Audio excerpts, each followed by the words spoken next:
दोस्तों, सभी को मेरा बहुत बहुत प्यार। मैं गरीब परिवार से थी और लड़के वाले बहुत ज्यादा अमीर थे। उनका कहना था कि भगवान का दिया सब कुछ है, बस हमें ऐसी लड़की चाहिए जो घर संभाल ले। बाप का साया नहीं था तो सभी ने माँ को समझाया कि लड़की को इस घर में ब्याह दे, सारी उम्र मौज करेगी। ज्यादा पढ़ी भी नहीं थी। तभी मेरे घरवालों ने रिश्ते को हाँ कर दी। मेरे विचार भी नहीं जाने उन्होंने। एक बार मेरा दिल बहुत टूटा। फिर मैंने हौसला कर लिया और चुपचाप इस शादी के लिए हाँ कर दी। एक दिन मौसी आई और मुझे अकेली साइड में ले गई। ले जाकर बोली, देख लड़की, छुपाना मत। सच बता, कितनी बार खेल चुकी है। मैं एकदम से हैरान रह गई। मौसी बोली, छुपा मत, मुझे गांव की हर खबर रहती है। अभी बता दे, मैं कुछ कर दूंगी। बड़े घर में नाक मत कटवा देना। मैं बोली, हाँ खेल चुकी हूँ मौसी, मगर माँ को मत बताना। फिर मेरी शादी हुई और मैं बड़े घर में आ गई। सभी रीति रिवाज निभाए गए। मुझे महसूस हुआ कि मुकेश थोड़ी बड़ी उम्र के हैं। देखने में वो हट्टे कट्टे थे, चौड़ा सीना था। रात को आलीशान कमरे को सजा मुझे मेरी नंद ने बिस्तर पर बिठा दिया।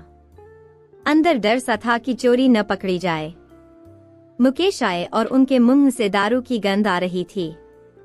मैं शर्माती हुई मुहर नीचे करके बैठी रही। मेरा दिल कर रहा था कि उसके तनाव को ज्यादा कर दूं, मगर मैं पहल नहीं कर रही थी। मैं अनजान सी बनकर बोली, छी। अपने पति के घोड़े में अधिक तनाव ना आता देख मैं मायूस हो रही थी। उनकी बात सुनकर मैं शर्माने लगी तो वो कहने लगे, खुलकर बोलो, मैं बिल्कुल भी गुस्सा नहीं करूंगा। मैं भी बेशर्म हो गई थी क्योंकि आग लगा दी थी उन्होंने। मैं खुश थी कि अच्छा खिलाड़ी पति मिल गया, लेकिन वो तो फिर लुढ़क ही गए। मैंने सोचा कि उठेंगे, लेकिन वो नहीं उठे। वो बस एक तरफ लेटकर पसर गए और मैं देखती रह गई। जल्दी ही वो खर्राटे मारने लगे। मुझे मौसी पर और किस्मत पर गुस्सा आ रहा था। मेरी ख्वाहिश अधूरी रह गई थी। अपनी किस्मत को कोसते हुए मैं सो गई। अगले दिन उठी और तैयार होकर बाहर निकली। ननद मेरी उतावली हुई रात के बारे में पूछने लगी। मैंने कुछ जवाब नहीं दिया। पूरा दिन मुकेश पास नहीं आए। अगली बार मुकेश फिर पीकर आए थे। उनकी आंखों में झांकते हुए मैं बोली, मेरा नशा करो ना, एकदम ताजा नशा है। वो मुझे भी पिलाने लगे तो मैंने मना कर दिया, मगर वो होंठ से लगाने लगे और मैं पी गई। कुछ देर बाद मुझे भी कमरा रंगीन दिखने लगा। कुछ ही पल बाद मैच खत्म हो गया। ऐसे ही दिन बीतने लगे। बहुत मायूस थी मैं। अगर मायके जाने को बोलती तो सभी कह देते, वहीं से तो आई हो, अब हमारा दिल नहीं लगता, यहीं रहो। एक दो बार गई भी इनके साथ और वापस आ जाती। 3 महीने बीत गए। मैं कैद होकर रह गई। घर में सासू माँ रहती तो बस फोन पर टाइम गुजार रही थी। सासू माँ को इल्म था कि उनका बेटा शराबी है और बहू बेहद जवान है, इसलिए वो मुझे दायरे में रखती थी। 4 से 5 महीनों बाद सासू जी बोलने लगी, बहू पोते का मुंह दिखा दे। तब तक मैं भी सलीके से रहने लगी थी। अब सासू माँ को लगने लगा कि यह बहुत शरीफ है, यह ऐसी वैसी नहीं है। थोड़ा यकीन करने लगी मुझ पर। अब वो रिश्तेदारों के पास चली जाती थी मुझे छोड़कर। तभी इन लोगों ने सलाह की कि ऊपर के हिस्से में जो लकड़ी का काम होने वाला है वो अब पूरा करवा लिया जाए। सासू माँ बोली, हाँ पूरा करवा कर पीछे सीढ़ियाँ चढ़वा दो और उसको किराए पर दे दो। इतना बड़ा घर है, ऊपर जाने की जरूरत ही नहीं है। मैं सुन रही थी मगर मुझे इन सब में कोई खास ध्यान नहीं था। मैंने कहा, माँ मैं कुछ दिन गाँव हो आऊं, माँ की याद आ रही है। वो बोली, अरे तुम गांव में ही रही हो, मेरा यहाँ अकेली का दिल नहीं लगेगा। वैसे भी घर में मिस्त्री लगे रहेंगे, काम भी बढ़ जाएगा। मुकेश तुझे मिलवा लाएगा। ये सुनकर मैं चुप हो गई। कुछ दिन के बाद घर में मिस्त्री आ गए। उनमें से एक जवान और मजबूत शरीर का मालिक था। उससे मेरी नजरें टकराई तो टकरा ही गईं। वैसे मैं उनके पास नहीं जाती थी, मगर दूर से ही देखती। वो भी जब मुझे देखता तो बिना नजर हटाए देखता रहता। घर में बात होती थी कि कश्मीरी है, बहुत जबरदस्त कारीगर है, बहुत हुनर है इसके हाथ में।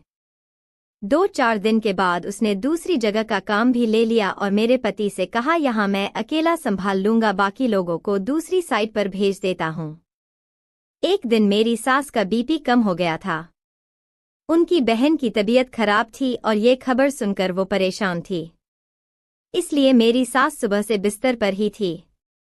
जब मिस्त्री आए तो उनके लिए चाय मैं ही लेकर गई। उस दिन पहली बार मैंने उसके करीब गई। वो मुझे निहारता ही रहा। कांपती आवाज में होश में आते हुए बोली, जी चाय। गुलाब रख दीजिए, ले लूंगा। चाय रख सीधी हुई और मुड़ी तो आवाज आई, वाह ऊपर वाले ने क्या तोहफा बनाया है। सीढ़ियों के पास यह सुनकर बड़ी ही अदा से मुड़कर मैंने देखा। नशीली नजरों से देखते हुए उसका हिलाया हाथ कबूल सा करते हुए मैं मुस्कराकर नीचे आ गई। आकर मैं सास के पास बैठ गई और उनका बीपी चेक किया जो अभी भी लो था। मैंने मुकेश को फोन किया, जल्दी आओ माँ उल्टियाँ कर रही है। वो बोले मैं किसी को भेजता हूँ, मैं तो बहुत दूर हूँ। पिताजी भी बाहर थे तो इन्होंने लड़का सुनील भेज दिया शोरूम से। उसने सासू जी को उठाया और साथ में गुलाब भी आ गया। सबने मिलकर सहारा देकर गाड़ी में बिठाया। मैं भी बैठने लगी तो माँ बोली, बहू तुम रहने दो, यह ले जाएगा, घर खाली थोड़ी छोड़ना है। मैंने दरवाजा बंद किया और गुलाब भी ऊपर जाने लगा। उसने मुझे देखा तो मैं मुस्करा दी, बहुत जबरदस्त मौका था। एक डर भी था कि पता नहीं सुनील कितनी जल्दी डॉक्टर को दिखा लौट आएगा। गुलाब बोला, जी मोहतरमा, मैं काम करने लगा हूँ, जरूरत हो तो बुला लेना। मैं बोली, जी ठीक है। वो बोला, थोड़ा पानी पिला दीजिए। मैं पानी का गिलास लेकर सीढ़ियों के पास गई। वो सीढ़ी पर बैठा था। कामुक अंदाज में वो बोला, क्या किस्मत है मुकेश भाईजान की। मुकेश का नाम सुनकर मेरा चेहरा उदास हो गया और मैं जाने लगी। उसने चेहरा पढ़ लिया और पीछे आते हुए पूछने लगा, एकदम से क्या हो गया। मैंने कोई जवाब नहीं दिया तो उसने हाथ पकड़ा और बोला, आप बुरा मान गईं क्या। तो मैंने कहा, क्या बताओ, यहाँ तो आकर मेरी जिंदगी ही बेकार हो गई है। उसने आगे बढ़कर मुझे बाहों में कैद लिया।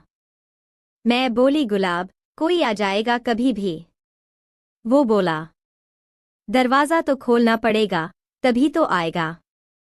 तभी घंटी बजी और हमने जल्दी से खुद को ठीक किया और वो ऊपर निकल गया। मैं बाहर गई और गेट खोला। सुनील ने सास को पकड़ा था, साथ में एक लड़का और था।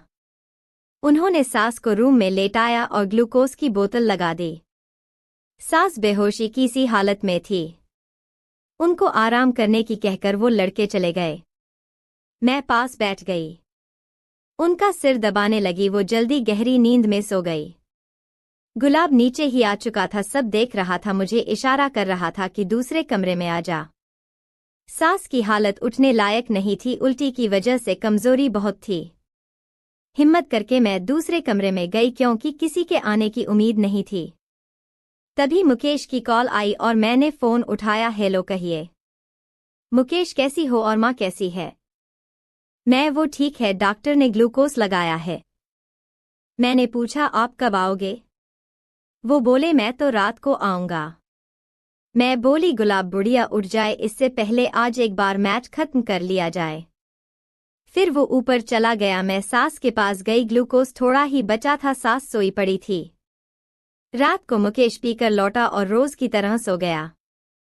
2 दिन बाद मौसी की डेथ हो गई। मम्मी पापा दोनों वहां चले गए। रात को भी मुकेश को दारू पिलाकर हम सुला देते और खूब मजा करते। बुढ़िया भी बहन के जाने के गम को दादी बनने की खुशी में भुला चुकी है।